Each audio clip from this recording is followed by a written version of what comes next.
Hello friends, मेरा नाम है कौशिक और आज हम कैपिटल गेन के अंदर एक और नया टॉपिक देखने जा रहे हैं। नया टॉपिक क्या है? कैपिटल असेट की कुछ नोट्स दी हुई है। कैपिटल असेट की कुछ नोट्स दी हुई है, तो आज हम वो देखेंगे। Any securities held by FII is also a capital asset. अगर कोई सिक्योरिटीज एफआईआई ने हेल्ड कर रखी है तो उसको भी हम कैपिटल असेट मानेंगे। क्यों ऐसा? तो अभी हम देखते हैं।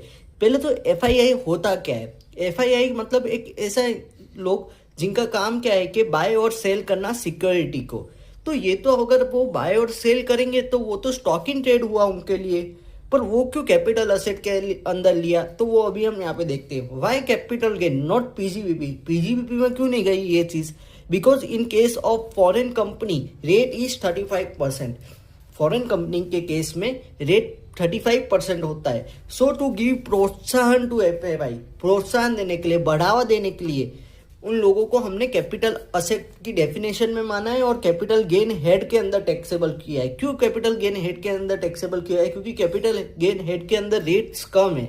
ये 35% तो बहुत ज्यादा हो जाएगा, इसलिए वो फिर इन्वेस्ट नहीं करेंगे इंडिया के अंदर। सो उनको प्रोत्साहन देने के लिए हमने कैपिटल हेड के अंदर उनको टैक्सेबल किया है। अभी हम एक और नया पॉइंट देखते हैं। Any ULIP, any unit link insurance policy issued on और आफ्टर 1 फरवरी 2021, कोई भी यूलिप इशू हुई है ऑन और after 1 February 2021 on which premium payable exceed ₹2,50,000, जिसके ऊपर प्रीमियम 2.5 लाख से ऊपर पे किया है। कब पे किया है? For any previous year, for any previous year, तो उसको भी हम क्या मानेंगे? कैपिटल असेट मान लेंगे। क्या है ये चीज? कोई भी यूनिट लिंक इंश्योरेंस पॉलिसी होती है ना, वो इशू कब हुई है? 1 फरवरी 2021 के बाद जो इशू हुई है, और उसमें प्रीमियम पेएबल एक्सीड हो जाता है 2.5 लाख से। 2.5 लाख से एक्सीड हो जाता है। कब एक्सीड हो जाता है? किसी भी प्रीवियस ईयर में, तो हम उसको कैपिटल असेट मान लेंगे। अगर प्रीमियम अप टू 2,50,000 है तो क्या होगा? तो वो उसको normal life insurance policy treat करके एग्जाम कर देंगे 10(10)(d) के अंदर।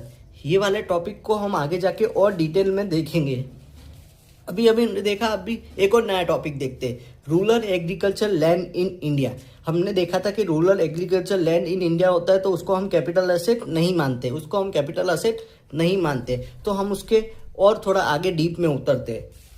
अगर एग्रीकल्चर लैंड सिचुएटेड है in area having a population of less than 10,000, अगर 10,000 से कम पॉपुलेशन है तो वो 10,000 से कम वाली पॉपुलेशन की जगह पे अगर कोई भी एग्रीकल्चर लैंड सिचुएटेड होगी तो उसको हम मानेंगे rural agriculture land in India.